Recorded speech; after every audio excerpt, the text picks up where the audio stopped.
Hello everyone. I was floored the other day. Apparently, if you defend yourself, you can still get done for what they call using excessive force. I beg your pardon? Wait, so you can be arrested for protecting yourself? Their argument is that you're supposed to use reasonable force. However, when someone is in a panic, there is nothing reasonable about their actions. They'll do the quickest action to get away and stop the crime. They're not going to think rationally. So what? You're gonna chuck the victim into, are you? Maybe there can be cell buddies. I see no problems with this. No. Here's another scenario. I'm walking down a dark alley and someone tries to forcibly hug me. What, should I let him do it so I don't get a record too? This is some playground monitor logic. You get in trouble because even though you were defending yourself and other children tell the teacher that it wasn't your fault, the teacher sends you both home because you were both fighting.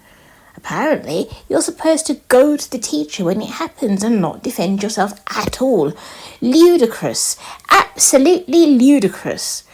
What about all the times you can't get away? Should you just become a compost heap to keep the school rules? It doesn't make sense.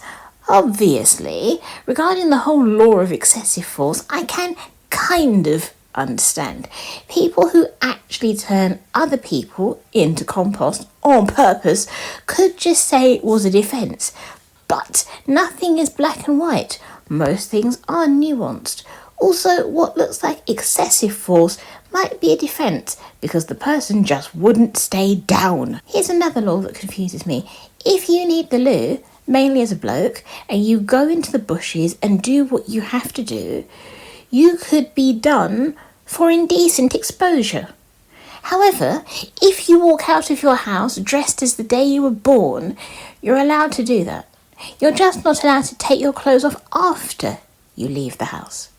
There are exceptions, obviously, like if you decide to be an art model, but most times, if you disrobe in public, you could be arrested just for needing to relieve your bladder. I mean, personally, if you're going to walk around as your mama made you without any fear, I salute you, because that is not something I could do.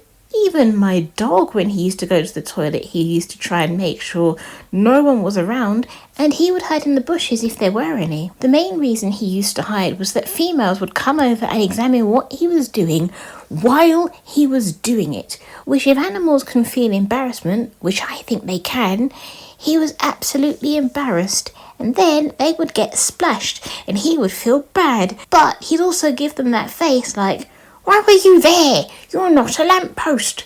Oh, and the final thing that came to mind is that in this country, only men can forcibly hug. I think that is not true. I can think of many ways that it can be done. I think it's rare, but I don't think it's impossible. So if a woman does decide to do that, she won't get done for that crime. There are similar ones that have the same time, but it's not the same. Plus, men have always gone to the police and explained what happened. People make fun of them for it, saying that they must have liked it in some way, or how could they let a woman overpower them? They must have enjoyed it because it's a woman. It's stupid and ridiculous in my humble opinion, but let me know what you think in the comments. Also, it's an insult to women, because what you're saying is that women do not have the brain capacity to know how to do that. They do not know how to think outside the box, and even though something is stronger than them, they don't know how to defend themselves against it or do something horrible to it, just because they're women. I'm not saying that we should go around doing this. I'm not saying men should go around doing this, but anyone can do it, and I think that needs to be acknowledged. By the way, if you can think of any other laws that you think don't make sense, let me know in the comments. If you're still here, then you're handsome and you're beautiful and you, well, I'm speechless. I'll let you know next time I see you. Over to the pets. Hello all, this is Sylvie. If you liked what you saw, then subscribe for more. Hey everyone, my name's Bonjo. If you enjoyed yourself, then give it a thumbs up and share it with all your friends. Hi everybody, I'm Jack, and if you had fun, then comment down below and let my mum know which laws you don't understand.